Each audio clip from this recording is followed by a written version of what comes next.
كوني صريحه في الكومونتير بلا مجاملات. الا كنتي مع واحد كتبغيه ولكن ما عندوش الفلوس ولا مستقبل واضح، واش تبقاي معاه؟ استكمال بنت واقفه محتاره كتقول كنحبو بزاف ولكن كل نهار كنسمع نفس السؤال، فين غادي يوصل بيا هذا الحب؟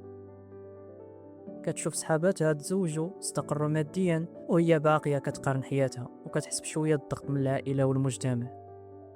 ستيكمان ولد بسيط كيخدم على قد الحال، كيحاول ولكن الامكانيات ضعيفه والاحلام اكبر من الواقع بزاف.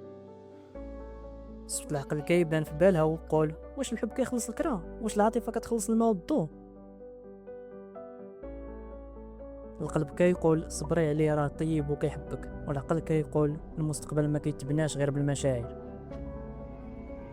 الضغط كيكتر، العائله كتلمح والصديقات كيسولوها حتى امتى غتبقاي تسناي شي واحد ما واضحش.